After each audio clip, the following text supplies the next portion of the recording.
What's up, Graham? It's Guys here, and we got a problem. As of a few hours ago, the Federal Reserve officially confirmed that they will not be lowering interest rates for the foreseeable future. Except now, out of nowhere, there's another problem that almost no one saw coming.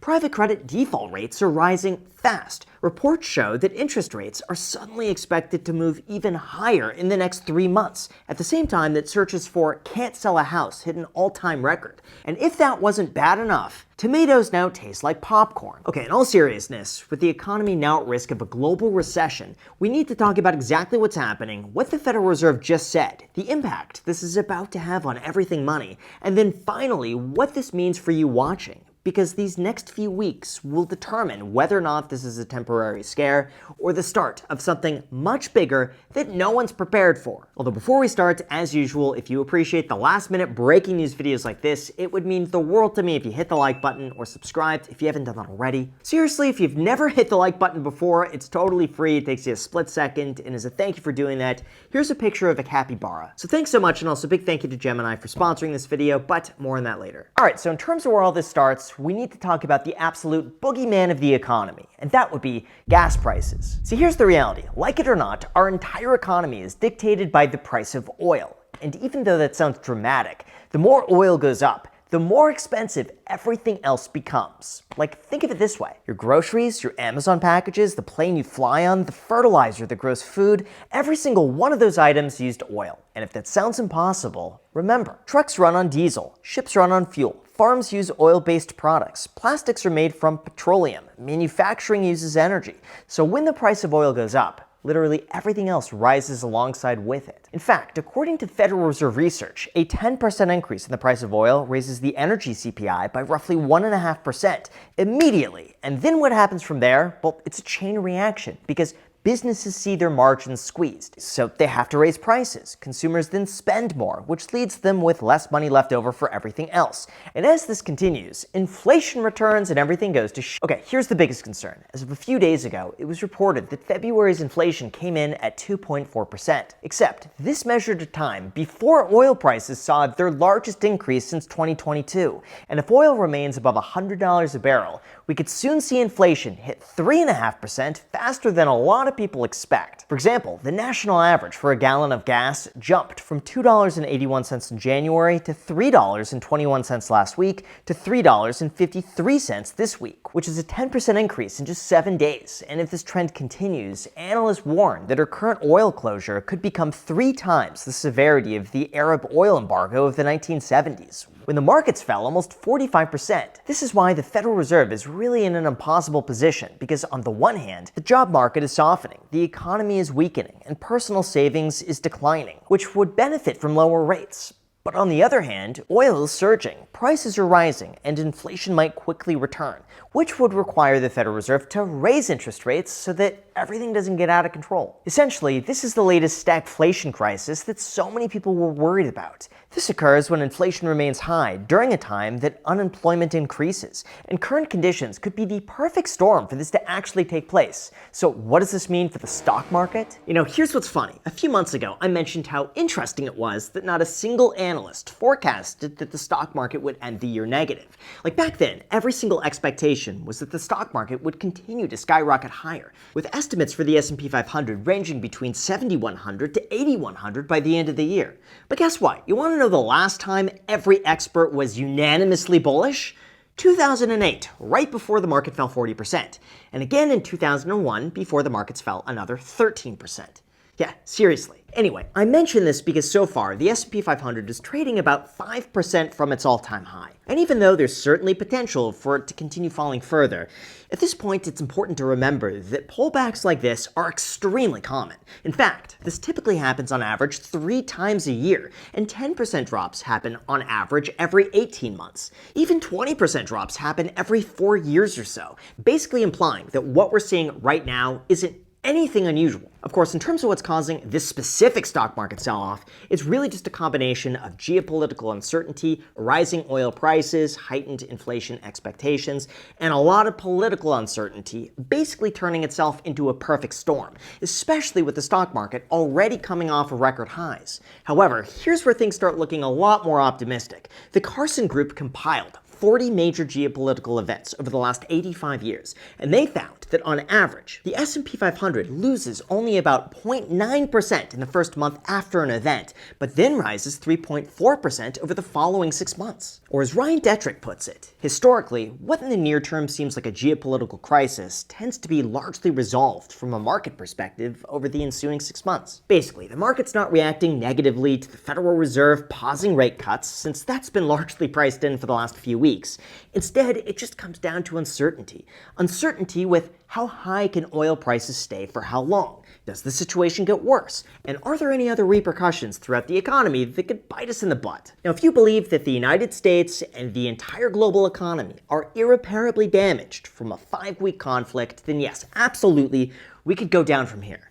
But historically, these declines tend to be a good buying opportunity for those that don't panic. Like, just take a look at Bitcoin. Even though it's already fallen 50% from the peak, surprisingly over the last month, Bitcoin has outperformed gold in the S&P 500, boosted by steady demand and a broader pool of money buying in to diversify into different assets. And here's what's really interesting. Apparently, futures have already been negative for the last 14 consecutive days, which is the longest streak since 2022. And when this happens, it usually coincides with bottoms. On top of that, long-term holders dramatically reduced their selling throughout February, suggesting that we might actually see a lot more stability from this point on. Although in terms of what this means for housing prices, the global economy, and what the Federal Reserve just said as of a few hours ago, here's what you came for. Because most people have absolutely no idea what's about to happen. Although before we go into that, I gotta say, one of the most important rules of investing that everyone needs to be made aware of is to never put all of your eggs in one basket. Like, for the longest time, I had a huge portion of my net worth tied up in real estate. And it worked really well until eventually it didn't. And when that happens, the smartest thing that you could do is diversify. This is why I've been paying a lot of attention lately to stocks, cryptocurrency, ETFs, and treasuries, because the goal is not to bet everything on one investment, but to build flexibility. And that's one of the reasons I've been using today's sponsor, the Gemini credit card, all the time. With this, instead of earning airline points or credit card rewards that largely go unused, I'm able to earn cryptocurrency back on my everyday purchases, turning my spending into something that has the potential to grow over time. Or in this case, I'm able to get up to 4% back on transportation, 3% back on dining, 2% on groceries, and 1% on everything else with no annual fee. All you gotta do is swipe your card like you would normally, and you're able to dollar cost average into the markets without even thinking about it. Plus, this comes in 6 unique stainless steel colors. You can get black, silver, rose gold, Bitcoin orange, XRP, or the brand new Solana edition. No joke, I've been using this card now for over a year, and I'm basically just investing as I spend. And if Bitcoin isn't your thing, you can also select from more than 50 different cryptocurrencies that you could switch to at any time. Feel free to check out the description, by the way, for more information on rates and fees, and see if you're eligible with no impact to your credit score. In all seriousness, if you've been looking for a way to diversify without the headache of buying and selling, this is one of the easiest ways to do it, and you can get started today when you go to gemini.com/Graham or click the link down below in the description to learn more. Again, that is gemini.com/Graham to get started. Thank you so much. Now let's get back to the video. All right, now before we talk about what the Federal Reserve just said, what to expect for the future, and my own plan going forward, there is one more topic worth discussing, and that would be home prices. As of today, despite affordability being at its worst level ever on record, surprisingly, prices are slowly beginning to soften for buyers, with JP Morgan believing that appreciation will stall at 0% throughout the remainder of 2026. Or basically, more inventory combined with less demand is going to leave home prices with nowhere to go but flat. And just take a look at supply. Since 2022, the number of single-family homes on the market has more than doubled, leaving buyers with a lot more room to negotiate. As proof of this, even from a year ago today, average home prices are up just 0.7%, which is actually negative once you account for inflation. And even though a lot of these price predictions previously called for a 2 to 3% increase this year, some of those are being revised downwards, with Zillow now forecasting less than a 1% price increase through 2027. As a result, the National Association of Realtors is now calling this the most balanced housing market in almost a decade, where neither buyers nor sellers have the clear upper hand anymore. Of course, there are additional proposals currently in the works to bring more buyers into the market, including executive orders that would lower mortgage rates, bring down the cost of building, and eliminate institutional buyers.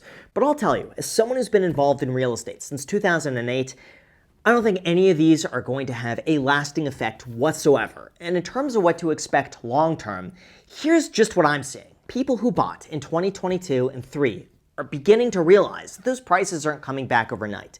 Price reductions are becoming a lot more common. Homes are sitting on the market for longer, and buyers actually have room to make a lower offer because some areas just don't have a lot of competition. The only downside I see is that some homeowners have locked in insanely low mortgage rates in 2020 and 2021. So if they ask a high price and they don't get it, they don't sell. But for everybody else, I'm actually starting to see some pretty good opportunities with sellers that really need to move. And when you don't have the competition, you could come in with an offer that just makes sense. Overall, though, I still take the stance that renting for most people in the short term is going to be the cheaper option, especially with mortgage rates above 6%. Like, to play devil's advocate here, even though buyers can negotiate, home prices are still significantly higher than they were just 6 years ago. So unless we see a mass wave of selling combined with much higher mortgage rates, housing prices are really unlikely to see a substantial drop anytime soon, and what's most likely going to happen is that we see a flat line or a slow trend downwards, but it's not going to be anything crazy. Although in terms of what Jerome Powell just said, his warning for the future and how our entire economy is about to flip once he's replaced in May,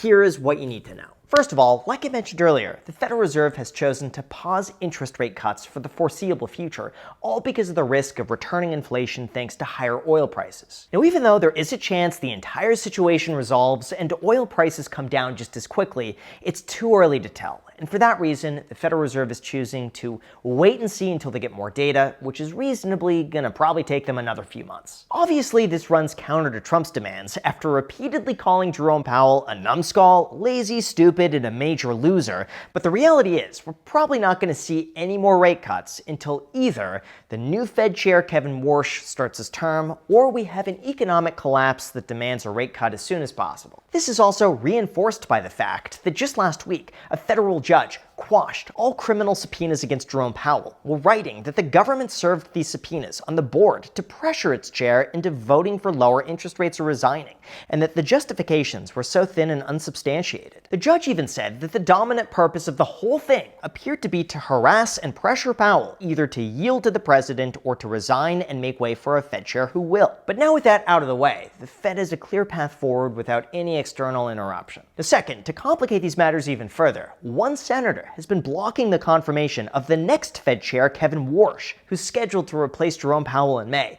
And there is a small chance, if this gets unresolved, Jerome Powell could stay head of the chair for a little longer than expected. This means we're probably not going to see interest rate cuts for quite some time. Beyond that, though, today was also the day that we received what's called their Summary of Economic Projections, which basically predicts where they expect rates and the economy to move over the next few years. And in terms of what they expect, believe it or not, their projections are mostly unchanged from the last meeting, where they anticipate one rate cut in 2026, 4.4% unemployment, and slightly higher inflation. So in terms of what this means for you and my own thoughts about what's going on, here's what you need to know. Look, we are in a genuinely unusual market. We've had oil prices that were spiking, inflation that was just starting to cool off, getting complicated again, a stock market that's been pulling back on uncertainty, Bitcoin that's starting to show some of its most encouraging technical signs it's had in months, and then finally, to top it all off, a federal judge just told the Justice Department that it essentially had no case against Jerome Powell, while the Fed holds rates steady for the second meeting in a row. But here's the part that really matters the most.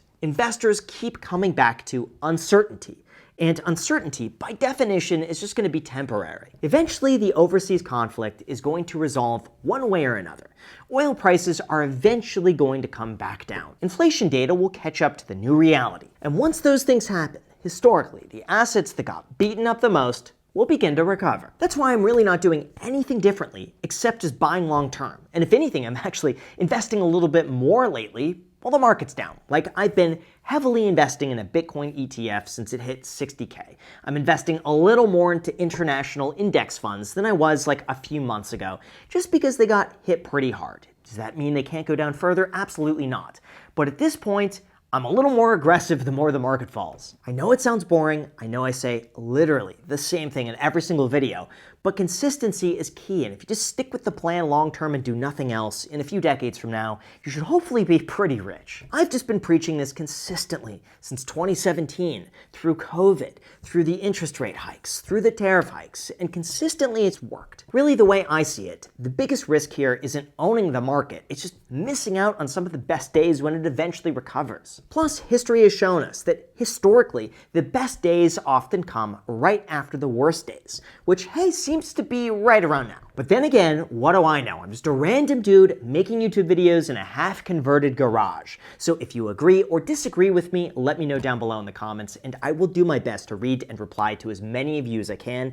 And also, if you want extra videos from me on more nuanced investments that I'm making in different topics, including this one, by the way, I'm really excited about this. I got an original Tommy Pickles from the first ever episode of Rugrats, signed. I picked this up for $250. I thought it was a potentially good investment opportunity. If you want other videos on subjects like this, I just created a YouTube membership. You could feel free to join. You get extra videos from me. I'm starting off a portfolio from $0 to try to grow it into something, talking about other topics that just don't do well for the YouTube algorithm. So if you want to be a part of that, click the join button. Would mean a lot. Thank you again for watching, and until next time.